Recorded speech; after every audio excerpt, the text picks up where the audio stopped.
Billionaire fakes a coma until she hears the confession of the doctor who operated on her son. Melissa Thompson felt her world collapse when she realized everyone around her believed she was unconscious. The car accident 3 days ago had been terrible, but she was fully aware, having only decided to keep her eyes closed when she overheard 2 nurses whispering about something that put her on high alert. Then Dr. Richard Harrison entered the room with a younger colleague, and Melissa knew she had made the right choice. This was the same doctor who had operated on her son Tyler 6 months earlier, a heart surgery that should have been simple but left the 16-year-old with unexplained complications no specialist could understand. "Her vitals are stable, Dr. Miller," Richard said, checking the monitors beside the bed. "The family is still pressing for answers about when she'll wake up."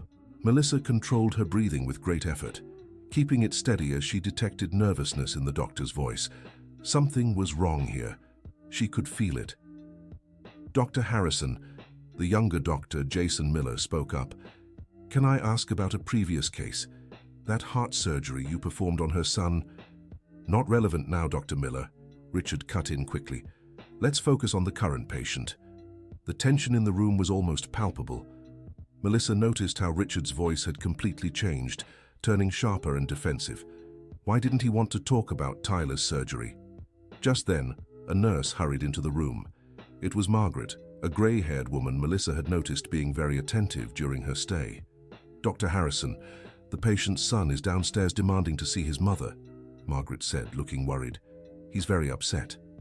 "Don't let him in," Richard ordered, and Melissa detected a slight tremble in his hands.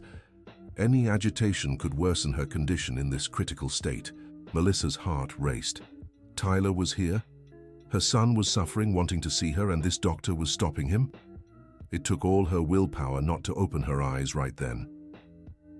Dear listener, if you're enjoying the story, don't forget to like and especially subscribe to the channel. It helps us a lot as we're just starting out. Now back to the story. After Margaret and Dr. Miller left, Richard was alone with Melissa. She heard him pick up the phone and dial a number. "You'd better keep our agreement up to date," he whispered. "Things are getting complicated here. The family is asking too many questions." Melissa forced herself to stay still, but every word burned into her memory. What agreement? What deal? "Don't give me excuses," Richard continued into the phone. "You promised this would be handled quietly. The boy still has complications, and now his mother is here. If she finds out what really happened..." He stopped abruptly when the door opened. Melissa recognized the voice of her best friend, Jennifer Wilson. "Hi, Doctor," Jennifer said, her voice thick with emotion. "How is she today?" "The same, Mrs. Wilson. No significant changes," Richard replied, quickly putting away his phone. "It's important to stay calm. Brain trauma cases can be unpredictable. Can I stay with her for a while?" "Of course, but not too long. Rest is crucial." Once Richard left, Jennifer approached the bed and took Melissa's hand. "Melissa, my dear friend," Jennifer began, her voice trembling. "I don't know if you can hear me, but I need to get this off my chest. Tyler is devastated. He's been crying every night since your accident. And you know what's worse? He keeps saying there's something strange about his test results, that someone is lying about the surgery he had." Melissa almost gave herself away at that moment. Her son was suffering, and there she was pretending to be unconscious. But something told her that uncovering the truth was more important now than revealing she was fine. "I tried talking to Dr. Harrison about it," Jennifer continued, "but he always dodges the subject. Says Tyler is traumatized by his condition and making up theories. But I know that boy, Melissa. He's as smart as you. If he says something's wrong, then it is." An hour later, Richard returned with Jason Miller, carrying a folder of test results. "Dr. Miller, as you can see from these results," Richard said, showing the papers, "she needs to remain sedated longer to avoid neurological complications." Jason took the tests and examined them carefully. Melissa noticed he took longer than usual to respond. "Dr. Harrison, with all due respect," Jason finally said, "but this medication seems excessive for her condition. Her vitals are too stable to justify such heavy sedation." "Dr. Miller," Richard's voice turned cold. You're still a resident at this hospital. I have over 20 years of experience. I suggest you trust my judgment. But doctor, if we analyze the parameters, if you keep questioning my medical decisions, Richard interrupted, I'll have to reconsider your place in the residency program. There are plenty of doctors competing for a spot here. The silence that followed was heavy. Melissa sensed the tension between the two doctors and realized Jason was being threatened for asking legitimate questions. Understood, doctor, Jason murmured, but Melissa could hear the reluctance in his voice. That night, when the hospital was quieter, Melissa heard cautious footsteps entering her room. It was Margaret, coming to change the IV. My dear, the nurse whispered, thinking Melissa couldn't hear her. I don't know what's going on here, but something is very wrong. I've worked at this hospital for 30 years, and I've never seen a doctor behave the way Dr. Harrison is with your case. Margaret made the sign of the cross and continued. I know you can't hear me, but I'll pray for you and your son. That beautiful boy came here trying to see you, and they stopped him. That's not right. A mother and son should be together in hard times. Melissa felt tears forming behind her closed eyes. Margaret was right. Something was very wrong here. Around midnight, Melissa heard voices in the hallway. She immediately recognized her son Tyler's voice, frantic and desperate. I need to see my mum, he shouted. You can't stop me. Young man, please understand, a security guard said. These are medical orders. Visits are only allowed during scheduled hours. I don't care about hours. Tyler was clearly crying. My mum is in there, and I know she can hear me. Melissa heard a commotion in the hallway, and suddenly her door swung open. Tyler had gotten past the guard. Mom, he whispered, approaching the bed and holding her hand. I know you can hear me. Please give me a sign, anything. Melissa fought every maternal instinct not to squeeze her son's hand. Mom, I found something about my surgery, Tyler continued, his voice shaking. I got a copy of my original records, and things don't match what Dr. Harrison said. There are medications I never took, procedures that... The door burst open, and Richard stormed in. How did you get in here? He demanded, grabbing Tyler's arm. I said no visitors were allowed. Let me go, Tyler shouted. She's my mother. You're interfering with her recovery. Richard pulled the boy forcefully. Security. Dr. Harrison, please, Tyler begged as he was dragged out. I know something's wrong with my surgery. I have the original documents. The door slammed shut, but Melissa had heard every word. Her son had discovered something about his own surgery, something Richard didn't want revealed. The next morning, Richard arrived accompanied by a man in an expensive suit with graying hair. Dr. Henry Woods, Richard introduced, one of the most renowned neurologists in New York City. I called him for a second opinion on the case. Dr. Woods examined Melissa meticulously, checking her reflexes, pupils, and responses to the monitoring equipment. Interesting, Woods murmured after a few minutes. Dr. Harrison, may I speak with you privately? The two doctors stepped into a corner of the room, but Melissa could still hear their whispered conversation. Richard, her neurological signs don't match a true coma, Woods said. The breathing pattern, the reflexes, everything suggests she's conscious and faking it. Melissa's blood ran cold. Had she been found out? That's impossible, Richard replied, but his voice betrayed nervousness. The tests clearly show... The tests may have been misinterpreted, Woods interrupted, or mishandled. I recommend we run new tests with more sensitive equipment. Dr. Woods, Richard's voice dropped even lower. Perhaps we could discuss this more calmly. I'm sure a second, more thorough consultation could clear up any doubts. Melissa realized Richard was offering some kind of bribe. Dr. Harrison, Woods responded, raising his voice slightly. I hope you're not suggesting what I think you are. No, of course not, Richard hurried to say. It's just, well, we all have minor missteps in our professional past, don't we? Things we'd rather not come to light. The silence that followed was thick with tension. Are you threatening me, Dr. Harrison? Woods asked, his voice icy. Of course not. Just noting that discretion is a virtue in our profession. Melissa understood Richard had compromising information on Woods and was using it to force his cooperation. I'll pretend this conversation never happened, Woods finally said. "But I'll report your irregularities to the medical board. This patient needs proper care, not manipulation. Dr. Woods, please." "Our conversation is over, Dr. Harrison." Woods left quickly, leaving Richard visibly shaken. Later that day, Jennifer returned to the room, but this time she wasn't alone. She was accompanied by an elegant woman with dark hair, whom Melissa didn't recognize. "Melissa," Jennifer said, "I've brought Atty, Patricia Reynolds. She's a lawyer specializing in medical law. I couldn't stand by and watch this situation any longer." "Mrs. Wilson," Patricia said, "I need to be honest. It's not common for a family to request a medical investigation while the patient is still in treatment. What exactly made you reach out to me?" "There are too many strange things," Jennifer explained.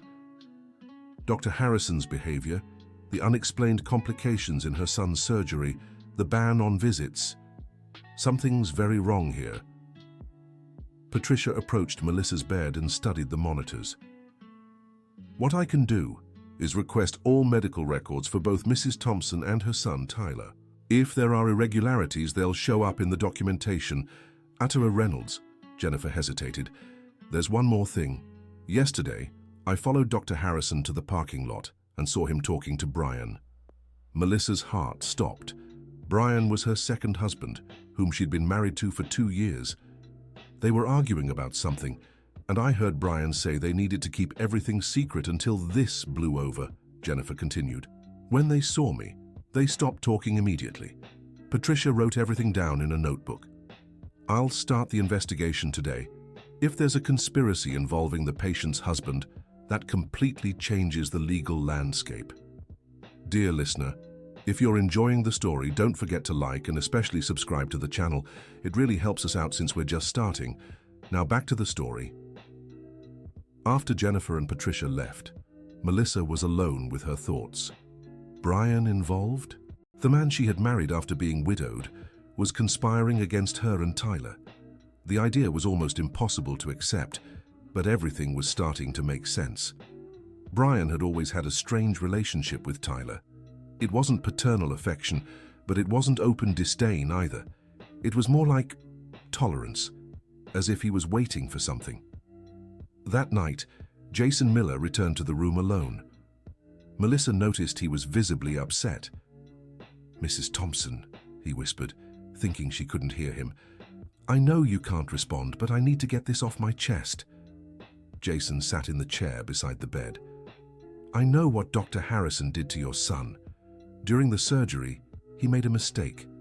He punctured an artery that shouldn't have been touched. Instead of reporting the error and fixing it properly, he tried to cover it up with an experimental procedure that wasn't authorized."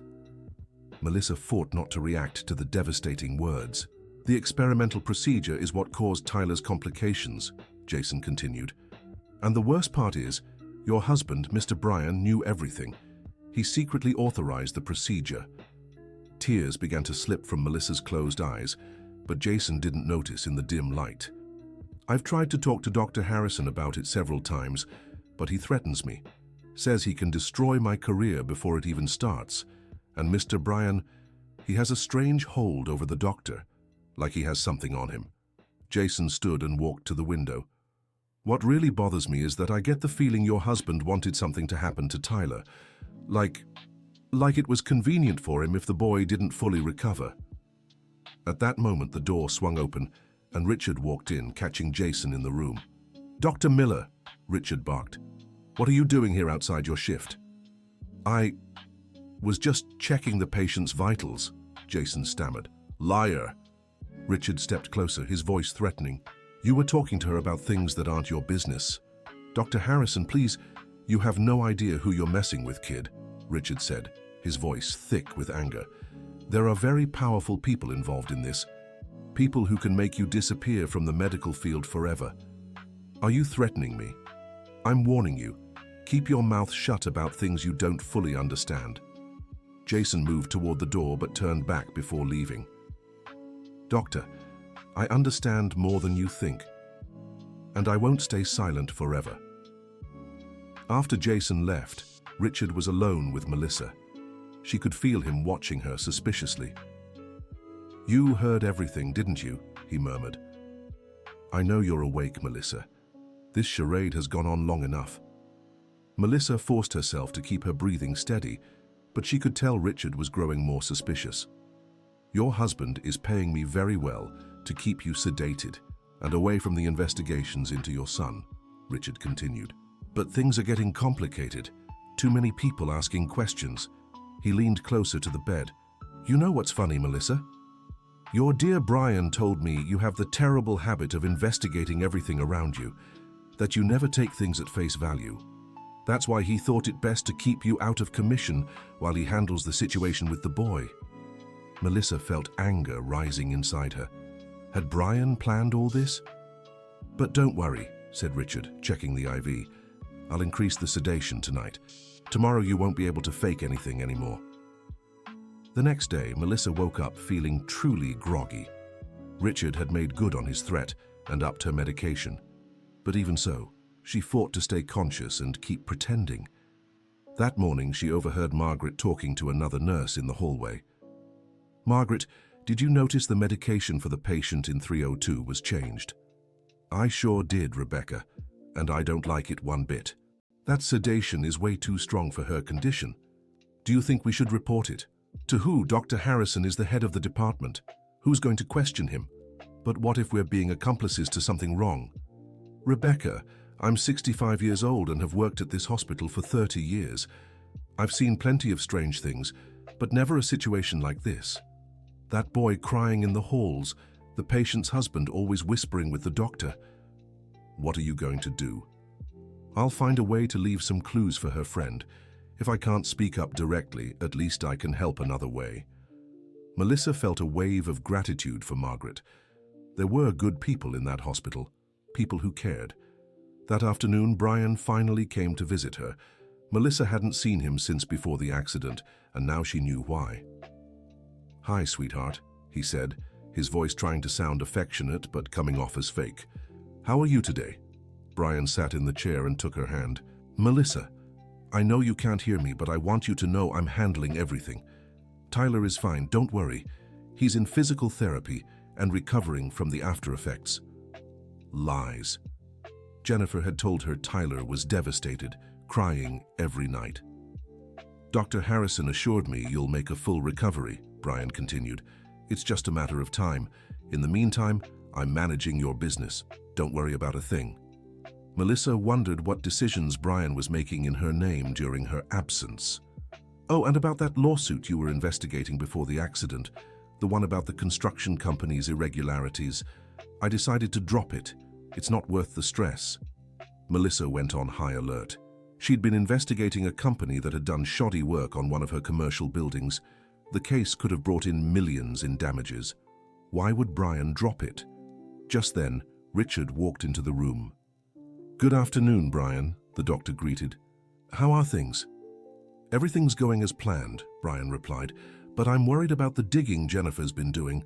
She hired a lawyer. I know, Attorney Patricia Reynolds. I've already handled it. What do you mean? I have some contacts who can discourage certain investigations. The attorney will find it's much healthier for her career not to stir up certain hornets' nests. Melissa realized they were talking about intimidating Patricia. The situation was getting more dangerous by the minute. And the boy? Brian asked. Tyler's becoming a problem. He got hold of the original medical records and has been asking other doctors questions. Just yesterday, he went to see Dr. Woods. Woods? The neurologist you brought in to examine Melissa? The same. And he's starting to suspect everything. We may need to move up the timeline. What timeline? Brian pressed. What did we discuss? If things get too complicated, perhaps Melissa's coma will need to become permanent. Melissa felt a chill run down her spine. Were they planning to kill her? Richard, we agreed there would be no violence, said Brian, clearly nervous. It wouldn't be violence. It would be a natural medical complication. Unfortunately, some coma patients never fully recover. But what if someone finds out? Who's going to find out? I'm the one signing the certificates, the one administering the medication. It's very easy to simulate a gradual decline. Brian fell silent for a long moment. How long do we have before this becomes necessary? That depends on how fast the lawyer and the boy can gather evidence. If they're lucky, a few weeks. If not, well, medical accidents happen every day. Melissa needed all her self-control not to scream. Not only had she discovered that Brian and Richard were conspiring against her and Tyler, but now she knew her own life was in danger. After the two men left, Melissa was alone with the weight of everything she had uncovered. Her second husband was trying to harm her son, and now plotting to kill her. The doctor who was supposed to care for her family had been corrupted. And there she was, powerless, pretending to be unconscious. But then she thought of Tyler, Jennifer, Margaret, Jason Miller. There were good people fighting for the truth. She couldn't give up now. That night, Jason returned. This time, he brought some papers with him. "Mrs. Thompson," he whispered, "I managed to get a copy of Tyler's original test results. Compare them with the ones in the official records, and you'll see the discrepancies." Jason placed the papers in a drawer near the bed. "I also found out something about your husband and Dr. Harrison. Brian is blackmailing him. A few years ago, Richard caused permanent paralysis in a girl during surgery. He covered it up, but Brian found out and has proof." Melissa began to understand the whole dynamic. Brian was using Richard's past medical mistake to force him into the current conspiracy. "What worries me most," Jason continued, "is that I overheard them talking about speeding up some timeline. I think they plan to do something to you soon." Jason stood to leave but hesitated. "Mrs. Thompson, I know you can't respond, but if by any chance you can hear me, know that I'll do everything I can to protect you and your son, even if it costs me my career." The next day, Jennifer returned with Patricia and some news. "Melissa," Jennifer said, "a Tuffin Reynolds got a court order to review all the medical records, and we found something terrible." Patricia stepped closer to the bed. "Mrs. Thompson, though you can't respond, I want you to know we've found evidence of medical negligence in your son's surgery. There are clear discrepancies between the authorized procedures and what was actually performed." "And there's more," Jennifer added. "We looked into Brian's finances. He's been making regular deposits into Dr. Harrison's account over the last 6 months, always after Tyler's appointments." Melissa felt a mix of relief that her suspicions were confirmed and horror at the depth of the betrayal. "What worries us most," Patricia said, "is that we found documents suggesting Brian is trying to alter your will. As your medical proxy, he can make legal decisions in your name." "Will?" Jennifer asked, alarmed. "Yes. If anything happens to Mrs. Thompson, Brian inherits most of the estate, including guardianship of Tyler, until he turns 18. Jennifer looked visibly shaken. "Patricia, are you saying—" "I'm saying Brian has very strong financial reasons to ensure Mrs. Thompson doesn't recover. And with Tyler having permanent after-effects from the surgery, he would be the legal guardian of a teenager with health issues, which would give him complete control over the inheritance." Melissa realized the cold calculation behind the whole situation. Brian had planned everything meticulously. "What can we do?" asked Jennifer. "I've already filed a petition to remove Brian as her medical proxy, and I requested a criminal investigation into Dr. Harrison's practices. But we need more concrete evidence." At that moment, Margaret entered the room carrying a tray. "Excuse me, ladies," she said. "I need to change the patient's IV." Patricia and Jennifer stepped aside to give her space. Margaret approached Melissa, and while changing the IV, whispered very softly, "Sweetheart, last night I overheard a conversation I shouldn't have. Dr. Harrison was talking about increasing your medication to a dangerous level tonight. I recorded part of it on my phone." Melissa almost opened her eyes in surprise. Did Margaret know she was faking? "Don't move," Margaret whispered, almost imperceptibly. "I know you've been awake for days. I've been a nurse for 30 years. I recognize a real coma when I see one. I'll leave the phone with the recording in the drawer. Use it as evidence."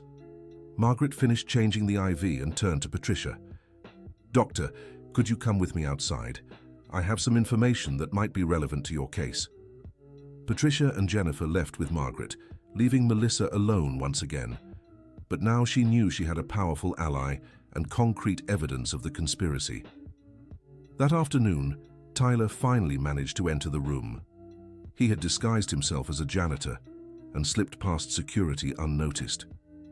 "Mom," he whispered, approaching the bed. "I know you can hear me. Jennifer told me the lawyer found things out about my surgery and about Brian." Tyler held Melissa's hand. "Mom, I got more evidence. I found emails between Brian and Dr. Harrison talking about keeping you out of the way until they handled the boy problem. They're talking about me, aren't they?" Melissa fought the urge to squeeze her son's hand. "I also found out Brian tried to change my medical treatment several times. He wanted to commit me to a psychiatric facility, saying I was delusional about my surgery. If it weren't for Jennifer defending me..." Tyler started crying. "Mom, I'm scared. Not of Brian or Dr. Harrison. I'm scared of losing you. You're all I have. If something happens to you..." At that moment, the door burst open violently. It was Brian, accompanied by 2 security guards. "Tyler!" Brian shouted. "How did you get in here?" "Brian," Tyler said, standing up and facing his stepfather, "I know everything. I know about the conspiracy, the payments to the doctor. I know you want me and my mom out of the way." "Kid, you don't know what you're talking about," Brian said, stepping forward threateningly. "You're delusional from the surgery's after effects." "I'm not delusional," Tyler yelled. "I have evidence. Emails, documents, recordings." "What recordings?" "Nurse Margaret recorded your conversation with Dr. Harrison last night. I know you're planning to kill my mum today." Brian turned pale. "Tyler, you need urgent psychiatric help. Guards, take him to the psych ward. I'll sign the papers for involuntary commitment." "You can't do this."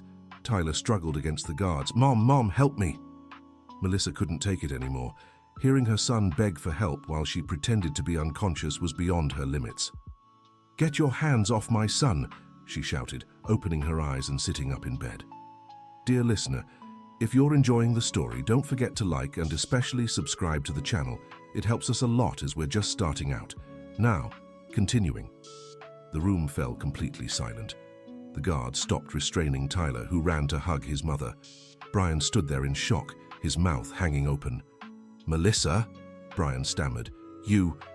how?" "I was pretending, Brian," Melissa said, her voice icy. "I heard every word, every plan, every dirty conspiracy you plotted against me and my son." "Melissa, let me explain." "Explain what?" Melissa rose from the bed, still holding Tyler. "How you bribed a doctor to harm my son. How you planned my murder to steal my inheritance. How you tried to commit my son to an asylum so he wouldn't expose your crimes." Brian tried to step closer, but Melissa backed away. "You don't understand," Brian said desperately. "I just wanted us to be a real family, without the complications of the past, without my son, you mean," Melissa interrupted. "You wished Tyler didn't exist so you could have my money all to yourself." Just then, Richard rushed into the room, drawn by the commotion. "What's going on here?" He froze when he saw Melissa standing. "This is impossible. She should be sedated." "Ah, Dr. Harrison," Melissa said, turning to him. "How convenient that you're here. I'd like a word with you too." Richard tried to leave, but the guards, confused by the situation, blocked the door. "I heard your conversations about speeding up timelines, about making my coma permanent," Melissa continued. "I heard about the mistakes you made in my son's surgery and how Brian used them to blackmail you." "Melissa, you don't understand the pressure I was under," Richard said, sweating. "Brian knew about an old mistake of mine. He threatened to ruin my career if I didn't cooperate. And so you decided to destroy my son's life instead." Melissa was furious. "Because of one mistake, you made an even worse one?" "I didn't want to." Richard collapsed. "Brian said the experimental procedure might even help the boy. I didn't know it would leave him with lasting damage." "Liar!" Tyler shouted. "I have the emails where you both discuss how the damage would make me seem mentally unstable." At that moment, Jennifer, Patricia, and Margaret entered the room, drawn by the noise. "Melissa," Jennifer cried, rushing to hug her friend. "You're okay." "Jennifer, thank you for never giving up on me," Melissa said, emotional. Patricia immediately turned to Brian. "Mr. Brian Silver, on behalf of the State Attorney's Office, you're under arrest for conspiracy, attempted murder, and fraud. Dr. Richard Harrison, you're also under arrest for willful medical negligence and attempted murder." The guards, now understanding the situation, helped restrain Brian and Richard as they tried to flee. "Melissa, you can't do this to me," Brian yelled as he was handcuffed. "We're married. I love you. You love my money, Brian, and you never loved me enough to accept my son as part of the family." "And you, Dr. Harrison," Melissa said, addressing the doctor, "will have to answer not just for the crimes against my family, but also for the girl you left paralyzed years ago. Yes, Jason Miller told me everything." Richard broke down in tears. "Melissa, I was desperate. Brian said if I didn't cooperate, he'd expose the girl's case and I'd lose everything. My career, my reputation, my family. And to save your career, you chose to destroy mine." Melissa shook her head. "Doctor, there are consequences for our choices, and now you'll face yours." Jason Miller appeared in the doorway, drawn by the chaos. "Mrs. Thompson," he exclaimed, relieved. "You're okay, Doctor—" "Miller," said Melissa, stepping closer to him. "Thank you for having the courage to do what was right, even at the risk of your career." "It was my duty as a doctor," Jason replied, moved. "No," Melissa said, "it was your duty as a human being, and you proved to be an exceptional one." Patricia finished organizing the arrest of Brian and Richard. "Mrs. Thompson," she said, "we'll need your formal statement, and we'll have to nullify all the decisions Brian made in your name during your absence." "Of course," Melissa agreed. "I want everything reversed immediately." Margaret approached Melissa with tears in her eyes. "My dear," the nurse said, "when I realized you were pretending, I decided to help. I couldn't stand by and watch such an injustice." "Margaret," Melissa held the nurse's hands, "you saved our lives. Without your courage, they would have succeeded in their plans." "Mom," said Tyler, still hugging Melissa, "can I ask you something? How did you manage to pretend to be in a coma for so long?" Melissa smiled for the first time in days. "Son, when you have enough motivation to protect the ones you love, you can do things you never imagined possible. But wasn't it hard, hearing everything and not being able to react?" "It was the hardest thing I've ever done," Melissa admitted, "especially when I heard you crying and begging for my help. I almost gave myself away several times." "Why didn't you?" "Because I knew if I revealed I was awake too soon, they'd change their plans, and it would be harder to gather evidence. I needed to hear everything to prove the conspiracy." Patricia joined the conversation. "Mrs. Thompson, you took a very risky decision. If you'd been discovered—" "I know," Melissa said, "but it was the only way to protect my son and uncover the truth." In the weeks that followed, the story unfolded quickly. Brian was sentenced to 20 years in prison for conspiracy, attempted murder, and fraud. Richard Harrison lost his medical license and was sentenced to 15 years for gross negligence and attempted murder. The case of the girl Richard had left paralyzed years earlier was reopened, and her family received fair compensation. Jason Miller was promoted to head of the pediatric cardiology department at the hospital. Margaret received a commendation for civic courage and was promoted to chief nursing supervisor for the entire hospital. Patricia became Melissa's personal attorney and specialized in medical malpractice cases. Tyler underwent a new corrective surgery with an international medical team funded by Melissa. The surgery was a complete success, reversing all the damage caused by Richard's improper procedure. 6 months later, Melissa was in her office when Tyler walked in with an envelope. "Mom, this came for you today," he said, handing her a letter. Melissa opened and read it. It was a letter from Richard Harrison in prison. "Dear Melissa, I know I have no right to your forgiveness, but I need you to know how deeply I regret everything I did. There's no justification for my actions, no matter how much Brian threatened me. During these months in prison, I've thought a lot about the consequences of my choices. I destroyed my family, my career, and nearly destroyed yours.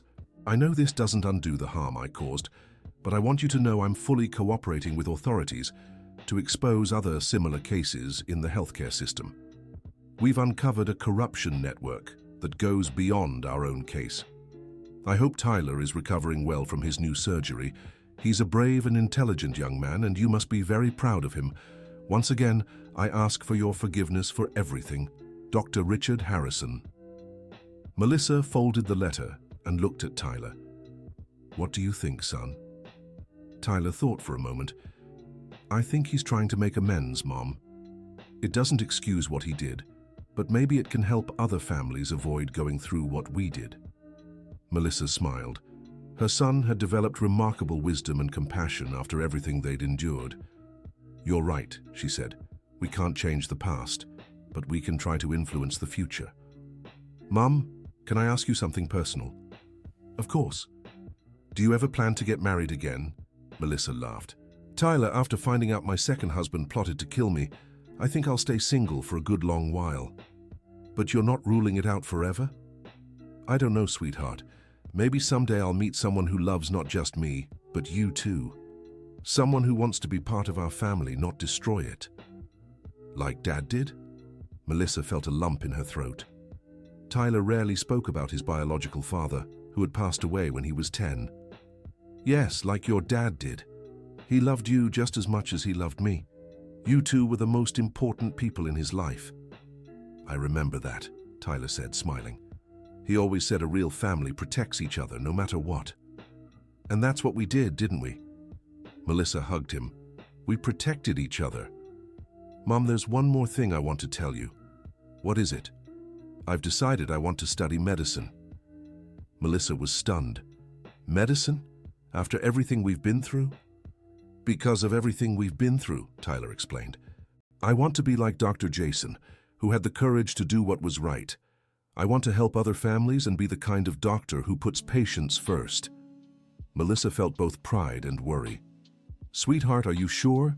It's a demanding profession, and after what we went through... Mom, it was exactly what we went through that showed me how medicine can be used for good or for harm. I want to be part of the solution, not the problem. Melissa hugged him tightly. If this is what you want, I'll support you completely, and I know you'll be an exceptional doctor. A year later, Melissa stood in the hospital, inaugurating the new medical ethics center she had funded. The center provided a safe channel to report medical misconduct and offered free legal assistance to families affected by negligence. Jason Miller was named director, and Margaret became the Whistleblower Protection Program coordinator. During the opening ceremony, Melissa gave an emotional speech. When I decided to pretend to be in a coma to uncover the truth about the conspiracy against my family, I never imagined this experience would change not just our lives, but our healthcare system too. I learned that sometimes we have to go through the hardest moments to find our true strength, and that there are always brave people willing to do what's right, even when it comes at a cost. This center exists to ensure no family has to endure what we did, that no doctor is blackmailed into making mistakes, and that transparency and honesty are always valued above personal interests. The audience applauded warmly. Tyler, now in his first year of medical school, sat in the front row, beaming with pride. Jennifer, who had become a patient rights activist, wiped away tears. Melissa, you turned your pain into purpose, she whispered. Your example will inspire so many people. After the ceremony, Jason approached Melissa. Mrs. Thompson, can I confess something? Of course, Dr. Miller. That night when I told you everything, thinking you were unconscious, part of me suspected you were faking. Melissa was surprised. Really? Why? Because your breathing changed when I talked about emotional things, and once I saw a tear roll down your cheek. People in a true coma don't cry like that. And why didn't you report me? Because I realized you were doing what I didn't have the courage to do, facing the truth head-on, no matter the personal cost. You inspired me to be braver. Melissa smiled. Dr. Jason, we all inspire each other. It was your initial courage that gave me hope that there were good people fighting for the truth. 2 years later, Tyler was in his third year of medical school, interning at the same hospital where everything had happened. The irony wasn't lost on anyone. One day he went to Melissa's home with a serious expression. Mom, I need to tell you something. What is it, son? Today I got a letter from Brian in prison. Melissa tensed up. Brian had tried to contact her several times, but she always refused any communication. What did he want? He's sick, Mom. Advanced stage cancer. The doctors said he only has a few months left. Melissa felt a mix of conflicting emotions. And what does he want from you? He wants to apologize to me in person. He says he can't die in peace knowing the harm he caused me. And do you want to see him? Tyler hesitated. I don't know, Mom. Part of me still feels angry for what he did to us, but another part pities him. Melissa sat beside her son. Tyler, this is a decision only you can make. I won't push you one way or the other. What would you do in my place? Honestly, I don't know. Brian caused us so much pain, but he's suffering now too. Sometimes forgiveness is more for ourselves than for those who hurt us. Tyler reflected for a few days before making his decision. In the end, he chose to visit Brian in the prison infirmary. The conversation was difficult and emotional. Brian cried as he asked for forgiveness, explaining that his greed and jealousy had blinded him to everything else. He admitted he should never have tried to tear the family apart and deeply regretted every choice he'd made. Tyler listened silently and in the end simply said, "Brian, I forgive you, not for what you did, but for who I choose to be. I won't carry anger in my heart for the rest of my life." Brian passed away 2 weeks later. In his will, he left all his assets to a foundation supporting underprivileged children as a way to atone for his mistakes. Melissa was proud of the maturity and compassion Tyler showed throughout the ordeal. On the day of Tyler's medical school graduation, 5 years after the nightmare had begun, Melissa sat in the audience, crying with pride. Her son had become the doctor he'd always dreamed of being, skilled, ethical, and compassionate. During his graduation speech, Tyler mentioned the journey that had brought them there. Sometimes the greatest tragedies of our lives turn into our greatest blessings, he said. My mother taught me that when we face adversity with courage and determination, we can turn pain into purpose. I promise to use my medical knowledge to heal and protect, never to harm. And I promise always to put my patients' well-being above any personal interest. After the ceremony, mother and son went out to dinner to celebrate. "Mom," Tyler said, "can I ask you something I've always wanted to know?" "Of course." "When you were pretending to be in a coma and heard all those terrible things, did you ever doubt we'd make it out of that situation?" Melissa thought carefully before answering. "Yes, son. There were moments I thought Brian and Richard would succeed in their plans, especially when I heard them talking about speeding up the timeline to eliminate me. What gave you the strength to keep going?"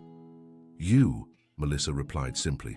"Knowing you were suffering and needed me gave me the strength to endure anything. A mother's love is stronger than any fear. So now, after all we've been through, would you say it was worth it?" Melissa looked at her son, now a fully trained doctor, honest and compassionate, and smiled. "Son, if our experience helped make you the incredible man you've become, and if our fight led to changes that protect other families, then yes, every moment of suffering was worth it. Thank you, Mom, for never giving up on me. And thank you, son, for giving me a reason to never give up." They toasted to the future, knowing they had overcome the greatest challenge of their lives together and emerged stronger and more united than ever.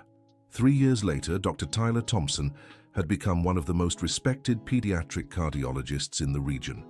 He worked at the same hospital where it had all begun, now completely reformed in its ethical practices. Melissa, at 43, had devoted herself entirely to running the foundation she created to combat medical corruption. The center had helped hundreds of families and led to the arrest of dozens of corrupt doctors across the state. One day, Melissa received an unexpected call. It was Dr. Woods, the neurologist who had examined her years before. "Mrs. Thompson, I'd like to speak with you in person. There's something important I need to tell you." They met at the hospital cafe. Woods seemed nervous. "Mrs. Thompson, I need to make a confession I should have made years ago." "What happened, doctor?" "When I examined you that day, I knew you weren't in a real coma. I knew you were pretending." Melissa was stunned. "And why didn't you say anything at the time?" "Because I sensed something was very wrong with the whole situation. Dr. Harrison's behavior, the way he tried to bribe me, the ban on visits to your son, everything pointed to a conspiracy." "So you knew I was listening to everything?" "I suspected. And I decided to let things take their natural course because I had a feeling you were trying to uncover the truth." Melissa shook her head, impressed. Doctor, why are you telling me this now? Because all these years I've carried the guilt of not acting more actively to protect you. If Harrison had decided to speed up his plans... Dr. Woods, Melissa interrupted, you did exactly what needed to be done. If you had exposed me, I never would have been able to gather the evidence to incriminate Brian and Richard. You're not angry with me. I'm grateful. You showed wisdom in realizing that sometimes the best way to help is to let someone fight their own battle. Woods seemed relieved. There's one more thing, Mrs. Thompson. I'm writing a book on medical ethics and would like to include your story, with your permission, of course. What's the purpose of the book? To teach future doctors about the importance of professional integrity. Your story is a powerful example of how corruption can devastate families, but also how courage and determination can triumph over injustice. Melissa agreed to the book's publication, and it became required reading at several medical schools across the country. At the book launch a year later, Melissa and Tyler sat in the audience as Woods told their story. It was strange hearing their own experience narrated by someone else, but also moving to see how their journey was inspiring others. Mrs. Thompson's courage in pretending to be in a coma to protect her son and uncover the truth, Woods said, teaches us that sometimes we must make difficult, risky decisions to do what's right. And young Tyler's determination to seek justice, even as a teenager, shows us that age is no barrier to fighting injustice. After the talk, a young medical student approached Melissa. Mrs. Melissa, my name is Amy. I'm in my 4th year of medical school, and your story changed my perspective on the profession. How so, dear? Before hearing your story, I saw medicine only as a financially promising career. Now I understand we have a much greater responsibility to our patients. That's wonderful to hear, Melissa said, smiling. It's exactly for young people like you that our fight was worth it. Can I ask you a personal question? Of course. Did you ever feel afraid during those days pretending to be in a coma? Melissa laughed. Every single day, dear. Especially when I heard Brian and Richard plotting to speed up their plan to eliminate me. But my fear of losing my son was greater than my fear for my own safety. How did you manage to control the fear? By focusing on the bigger goal. Every moment of fear reminded me why I was doing it, to protect Tyler and uncover the truth. Amy thanked her and walked away, clearly inspired. Tyler approached his mother. Mom, have you noticed our story is changing the lives of people we don't even know? Yes, son. And it makes me think that maybe all the suffering we went through had a greater purpose. Do you really believe that? I believe nothing happens by chance. Our terrible experience turned into something that's helping so many people. If that's not purpose, I don't know what is. 5 years later, Melissa was giving a speech at an international conference on patient rights when she received an unexpected message. It was from Dr. Jason Miller, now the hospital's chief director. Melissa, I have amazing news. A young doctor applied to work with us, and during the interview he said he chose our institution because of your and Tyler's story. He said he wants to work where ethics are truly valued. Your influence keeps attracting the best professionals. Melissa smiled as she read the message. It was rewarding to know her experience was still bearing positive fruit. After the speech, an elderly woman approached her. Mrs. Melissa, my name is Eleanor. I'm from Mexico, and I came to this conference specifically to meet you. It's a pleasure, Eleanor. What can I do for you? My daughter went through a situation similar to yours 2 years ago. A corrupt doctor nearly destroyed our family. When we learned of your story, we decided to fight too. We got justice thanks to your example of courage. Melissa was moved. Eleanor, tell me more about what happened. My daughter discovered that my grandson's doctor was being paid by her ex-husband to keep the child sick and dependent on expensive medications. She pretended to believe the diagnosis while secretly investigating. And you proved the conspiracy? Yes. The doctor was arrested, and my grandson fully recovered after stopping the unnecessary medications, all thanks to the courage you showed us. Melissa hugged Eleanor, overwhelmed to know her story had inspired other mothers to fight for their children. Eleanor, this makes me happier than you can imagine. Knowing our experience helped other families gives meaning to all the suffering we endured. That night, Melissa called Tyler to tell him about meeting Eleanor. "Mom," Tyler said, "do you realize our story has inspired changes in multiple countries?" It's surreal, isn't it? When I first pretended to be in a coma, I was only thinking of protecting you. I never imagined it would become a movement. Mom, can I confess something? Of course. Sometimes I wonder what our lives would be like if Brian had never entered them. Melissa thought for a moment. It would have been simpler, no doubt. But maybe we wouldn't have discovered our own strength. Maybe you wouldn't have become the exceptional doctor you are today. Do you really believe going through all that was worth it? Son, look around us. How many families were protected because of the changes we managed to implement? How many corrupt doctors were exposed? How many young professionals were inspired to be ethical? You're right, Mom. Our pain became protection for others. And that's the greatest victory we could have, Tyler. Turning our experience into something that helps others. 10 years after the saga began, Melissa Thompson was celebrating her 50th birthday, surrounded by the people she loved most. Tyler, now married to Amy, the young student who had been inspired by his story. Jennifer, who had become like a sister. Jason Miller and Margaret, who had become chosen family. During the party, Margaret approached Melissa. "Dear, can I ask you something I've always wanted to know?" "Of course, Margaret. That day when I realized you were pretending to be in a coma, were you afraid I'd turn you in?" Melissa laughed. "Margaret, when I realized you knew, I felt enormous relief. Finally, I had an ally, someone who could actively help me. How did you know you could trust me? By the 30 years of dedication you showed at the hospital, by your courage in questioning medical orders when they made no sense. I knew you were a person of integrity, and if I had turned you in, then I would have faced the consequences. But I bet on human kindness, and you proved me right." Margaret hugged Melissa with tears in her eyes. "Dear, you changed my life too. You taught me that sometimes we must risk our jobs and safety to do what's right." At the end of the party, when everyone had left, Melissa and Tyler stood alone on the balcony, gazing at the stars. "Mom," Tyler said, "if you could go back in time, would you change anything?" Melissa thought carefully. "I'd change how I met Brian.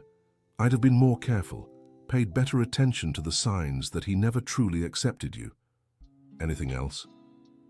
"Maybe I'd have questioned Dr. Harrison's strange behavior during your treatment sooner, but overall, I wouldn't change the essence of what we went through." "Why?" "Because our journey, as painful as it was, brought us here. You became an extraordinary doctor. I found my life's purpose in protecting other families, and together, we created something bigger than ourselves." Tyler held his mother's hand. "Thank you, Mom, for never giving up on me, for having the courage to face that impossible situation, for turning our pain into something positive. And thank you, son, for being my inspiration and strength every day, for becoming the compassionate, principled man your biological father would be proud to see." They stood in silence for a few minutes, reflecting on the extraordinary journey they had shared. "Mom," Tyler finally said, "what do you think is the greatest lesson from everything we've been through?" Melissa smiled. "That true family love is stronger than any conspiracy, that the courage to do what's right is always worth it, even when it seems impossible, and that our greatest strength comes from the determination to protect those we love. And sometimes," Tyler added, "we have to go through the darkest moments to discover our own light." Melissa nodded, knowing those words perfectly captured the extraordinary journey they had shared. Years later, looking back, Melissa knew pretending to be in a coma had been the riskiest and most right decision of her life. It had saved her son, exposed a conspiracy, protected countless other families, and revealed her true purpose. And most importantly, she had proven that a mother's love can overcome any obstacle, face any enemy, and turn any tragedy into triumph. End of story. And now, dear listener, tell us, what did you think of Melissa's courage? Would you have made the same decision in her place? Leave your comment, and if you enjoyed the story, Don't forget to subscribe to the channel and give it a like.